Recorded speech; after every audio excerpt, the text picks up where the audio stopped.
En general, las disquisiciones filosóficas siempre aparecen como cuestionamientos que se parecen a entretenimientos de corte intelectual y que ocupan el mismo espacio que ocupa un juego. Ese espacio ocioso en donde nos liberamos de compromisos y de ciertas reglas para, de alguna manera, vincularnos con la vida en una suspensión de reglas ordinarias para que acceda la regla propia del juego, que es dejarse ser y a su vez ser protagonista de una búsqueda de alternativas, ofreciendo alguna capacidad, pero que a su vez puje con cierto obstáculo, desde el cual se inaugura una especie de objetivo, porque en definitiva todo juego es una especie de danza entre destrezas, obstáculos y objetivos, pero es una danza compensada porque digamos que el objetivo no predetermina las reglas desde las cuales yo tengo que ofrecer y que jugar mis destrezas. Los acentos pueden ir cambiando en distintos momentos del juego. El juego a veces requiere que yo no me olvide del objetivo, a veces requiere que me ocupe de los obstáculos que se me enfrentan con sus propias destrezas, y a veces tenemos entonces el tiempo para que nuestras destrezas sean las grandes protagonistas, y este protagonismo implica una supremacía que obtenemos gracias a nuestras destrezas, mostrando el juego en su esencia y haciéndolo devenir a través de la confrontación exitosa con los obstáculos que se nos aparezcan, consagrándolo en el objetivo cumplido, final. Pero desde el punto de vista más esencial, esta danza en el fondo tiene su centro de gravitación en las destrezas y en la libertad creativa con las cuales estas destrezas van mostrando no solamente una supremacía en términos de un resultado, sino que van mostrando, van revelando todas las posibilidades estéticas del juego. Posibilidades estéticas que también terminan siendo posibilidades morales, porque las destrezas no apelan ni al autoritarismo ni a la prepotencia para imponerse. No se imponen por fuerzas que humillan al que sería el rival, sino que se imponen en la libre confrontación de fuerzas, sabiendo que vencer no significa humillar. Vencer significa que el juego se ha desplegado desde nuestras capacidades, que no solamente son técnicas, sino que también son psicológicas, y que son morales, porque cuando uno en el medio del juego tiene que ser paciente, tiene que ser fiel a esa estrategia y ese modo de sentir el juego, tiene que ser esperanzado y confiado en las propias fuerzas y capacidades, en las propias posibilidades, se van entretejiendo actitudes que no solamente son psicológicas, sino que tienen resortes morales, que en el fondo colaboran para que el juego en sí mismo se vaya desplegando. Y ese despliegue en la confrontación propia del juego se termine consumando en el objetivo logrado. Bueno, la filosofía en general es vista desde este punto de vista lúdico, pero que es un punto de vista menospreciado. Es un punto de vista en el cual nos entretenemos pensando idealmente o en cómo debería ser el mundo o en cómo deberíamos ser nosotros, si el mundo fuera mejor, si las personas fueran más generosas, en fin. Disquisiciones, café de por medio o la infusión preferida de por medio, pero que son disquisiciones que aparentemente terminan siendo irrelevantes, porque parece que lo importante es lo que está afuera, es lo que está institucionalizado como el orden de las cosas en el cual nosotros nos tenemos que mover desde nuestros trabajos y desde nuestras responsabilidades. Ahora, en una cuarentena esto se suspende. Se suspende en parte porque uno confía en poder volver a su trabajo. No es que uno va a ir cambiando de trabajo porque sí, no solamente porque desde el punto de vista probabilístico es bastante improbable adaptarse con eficiencia a un nuevo trabajo en comparación con todos los frutos recogidos desde el trabajo y desde la especialidad de siempre, sino porque además uno no va a trabajar de cualquier cosa y no va a cambiar el vínculo que ya tiene con el trabajo. El trabajo tendrá un lugar en la vida, tendrá una importancia en la vida y desde ese vínculo natural uno de alguna manera eligió cómo trabajar y cómo insertarse en el mundo. Y cambiar esas cosas cuando realmente están insertas desde una condición muy esencial y personal es mutar destructivamente en otra cosa desde uno mismo.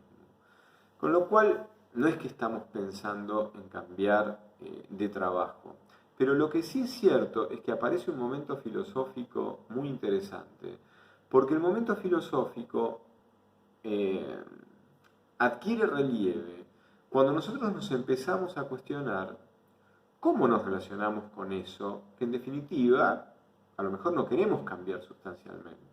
En ese cómo nos relacionamos hay incluido un momento de valoración. En definitiva, ahora que no lo hacemos y que estamos experimentando estar más en casa, estar más en familia, compartir muchos más momentos de intimidad que se empiezan a convertir no solamente en momentos íntimos, sino en momentos cotidianos, y que van de alguna manera configurando otra manera de vivir la vida, otra manera de compartir la vida con las personas que queremos, otra manera de valorar el tiempo. Otra manera de valorar el tiempo, otra manera de valorar el tiempo compartido, otra manera de valorar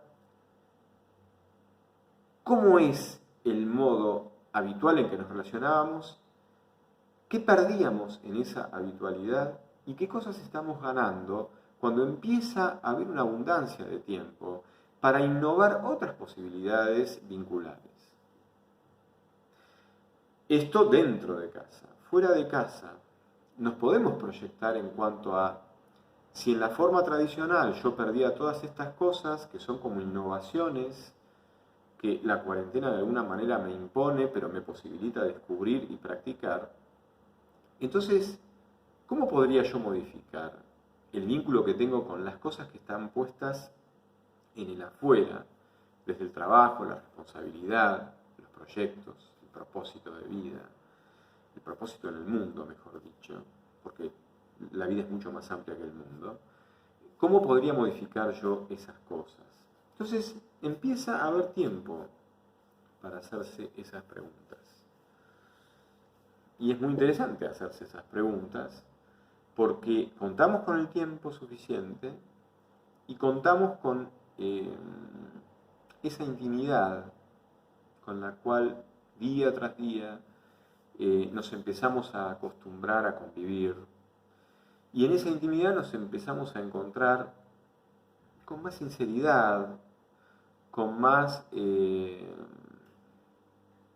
naturalidad. Pensar en encontrarnos con nosotros mismos, a veces para muchas personas es pensar en hacer un retiro espiritual extraordinario o un viaje extraordinario al Tíbet o a Tierra Santa o a algún lugar más próximo y accesible, pero que incluiría 3 o 4 días en algún lugar natural y especial. Bueno, ahora estar con nosotros mismos, estar en la habitualidad, vincular con personas que queremos y constituyen el núcleo de nuestra afectividad, empieza a ser algo habitual. Entonces, esta naturalidad a lo mejor es una lente desde la cual, mirando lo que hacíamos cotidianamente antes de la cuarentena, eso adquiere bordes de antinaturalidad. Eso que considerábamos natural, normal, era una obviedad, no juzgarlo de manera profunda porque es lo que funciona. Ahora eso, bajo esta lente nueva, está expuesto y empiezan a visualizarse riesgos, peligros, sobre todo aspectos inauténticos. Es decir, hacer cosas que no nombran esencialmente lo que somos. Y acá no vale entrecruzar como contraargumento que hay gente que no tiene tiempo porque antes necesita satisfacer sus necesidades vitales mínimas. Como sea, aunque estemos absolutamente condicionados, es imposible que nuestra libertad esté atada por esos condicionamientos.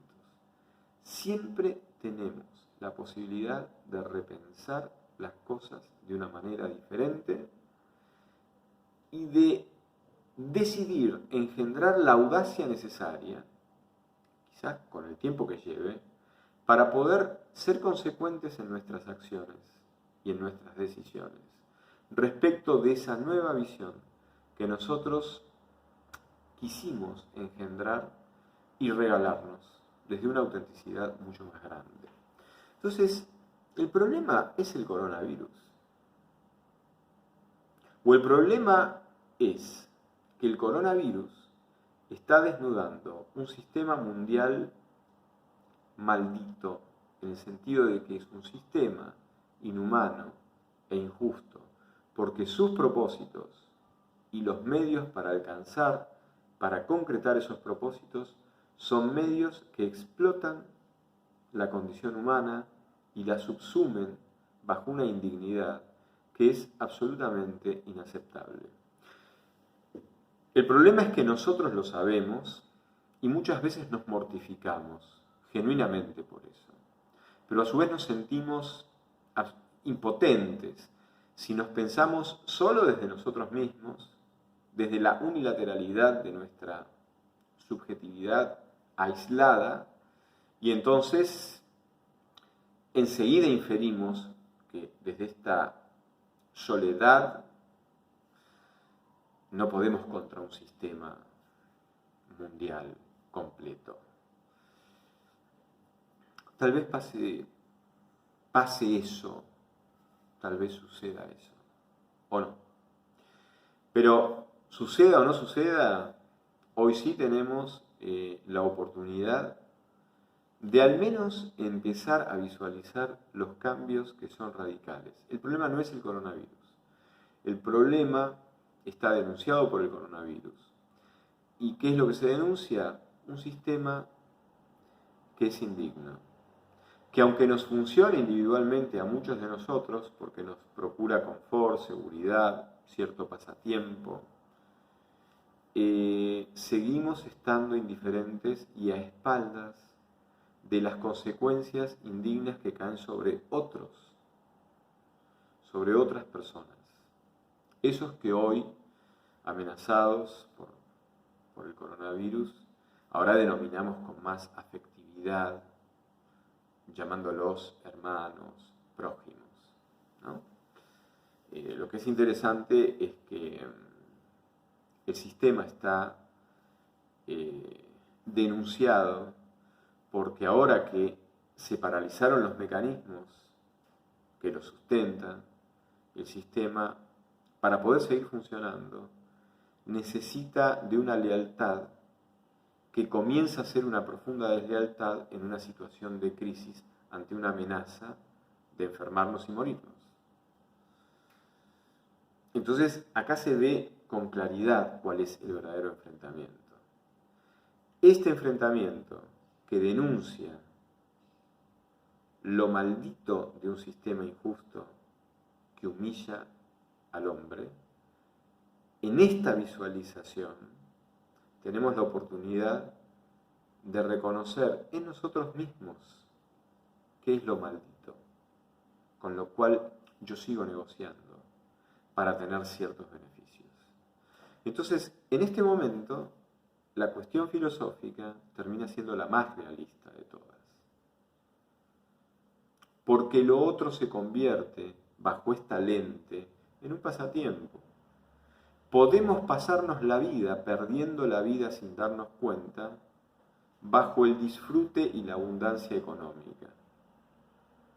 Podemos perder la vida sin darnos cuenta, convirtiendo la vida en una especie de carnaval carioca interminable, porque contamos con los recursos materiales y con esa seguridad que de alguna manera permite abarcar un montón de ociosidad, de lujo, sin crisis visibles y sin preguntas de fondo. Ahora, cuando nos miramos profundamente y hacemos una revisión de las cuestiones que más anhelamos, seguramente todas esas cuestiones en su gran mayoría siguen pendientes y podrán estar pendientes de por vida si nosotros creemos que volver a las cosas de siempre después de la cuarentena es lo mejor que nos puede pasar. En este momento la cuarentena es una especie de templo que, inspirado por la presencia de la cuaresma, la presencia del anonadamiento de Dios, que posibilita contactarse con la raíz del mal elegido, del mal consentido, no del mal consentido separado, sino del consentimiento de ese mal. En este anonadamiento, Dios asume todas las palabras que contradicen a su palabra, que es la palabra amorosa, de la cual libremente surgen todas sus creaciones. En particular nosotros, sus criaturas humanas, que deberían espejar esa condición de Dios. En esta cuaresma se inspiran todas estas ofrendas que Dios hace hasta morir y anonadarse, de modo tal de recibirnos a cada uno de manera integral, asumiéndonos a cada uno de manera completa. Tenemos la oportunidad de mirar esto. Muchísimas gracias, amigos, y hasta pronto.